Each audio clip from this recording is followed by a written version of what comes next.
नमस्कार दोस्तों power star Pawan Singh का हकीकत दिनेश लाल यादव उर्फ निरहुआ ने बता रहे हैं। क्योंकि भाई साहब उनको बीजेपी ने टिकट क्यों नहीं दिया दोस्तों, क्योंकि बिहार से वो लड़ने वाले थे पावर स्टार पवन सिंह। दोस्तों बंगाल से बीजेपी क्यों टिकट दे रही थी दोस्तों, आज इसी टॉपिक में बता रहे हैं दिनेश लाल यादव। दोस्तों चलिए वीडियो को स्टार्ट करता हूँ। सबसे पहले आप लोग चैनल को सब्सक्राइब जरूर कर लीजिए, क्योंकि ऐसे अपडेट मेरे चैनल पर आता रहे। चलिए वीडियो को स्टार्ट करता हूँ। मुझे उसके खिलाफ प्रचार न करना पड़े, इसलिए वो कलाकार बीजेपी में ही रहे और मैं कोशिश करता हूँ कि सबको बीजेपी में ही लाऊं और बीजेपी के साथ ही रखूं।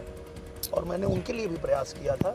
मैंने जब हमारे राष्ट्रीय अध्यक्ष जी से मैं मिला था तो पहली बात ही मैंने कहा था कि उन्होंने पूछा मुझसे कि अब आगे क्या, मैं बोला पवन जी बुलाइए सर। पवन जी का जिक्र कर लेती हूँ। पवन सिंह को आसनसोल से बीजेपी ने टिकट दिया, लेकिन किसी कारणवश उन्होंने लौटा दिया।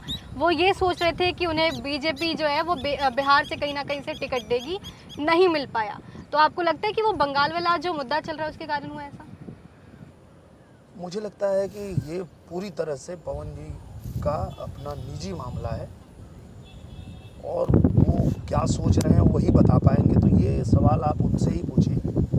बाकी हम लोगों की शुभकामना है, हम तो हमेशा चाहते हैं और मेरी ये दिली इच्छा भी होती है और मैं उसके लिए प्रयास भी करता हूँ कि कोई भी कलाकार हो, कभी मुझे उसके खिलाफ प्रचार न करना पड़े, इसलिए वो कलाकार बीजेपी में ही रहे और मैं कोशिश करता हूँ कि सबको बीजेपी में ही लाऊं और बीजेपी के साथ ही रखूं।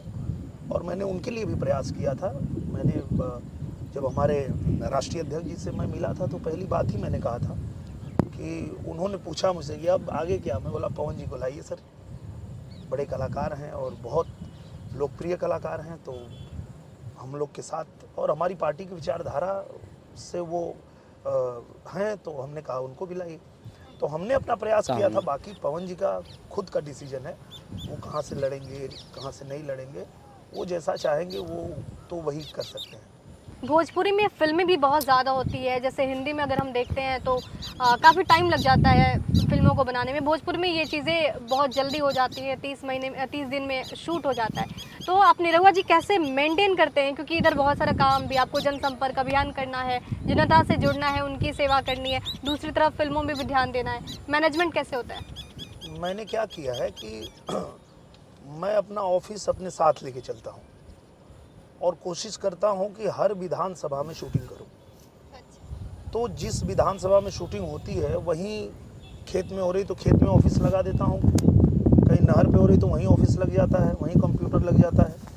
और जो लोग भी उस विधानसभा की जो भी समस्या लेके आते हैं वहीं लेटर टाइप होता है और वहीं से जो है हम अपना भी काम करते हैं और उनका भी काम करते हैं। मतलब हम जब ये हमको पूजनीय महाराज जी ने ही कहा था कि जब आप आजमगढ़ में रह के शूटिंग करोगे तो जनता आपसे आसानी से मिल लेगी और अपनी बात कह देगी, वो आप हमको भेजिएगा, हम काम करा देंगे और वही होता है। तो ये खेत और नहर से भोजपुरी कब आगे निकलेगा? मतलब जो क्वालिटी होती है भोजपुरी फिल्मों की वो कब आगे बढ़ेगी? कब हमारी जो भोजपुरी फिल्में हैं वो भी नेशनल अवार्ड पाएगी?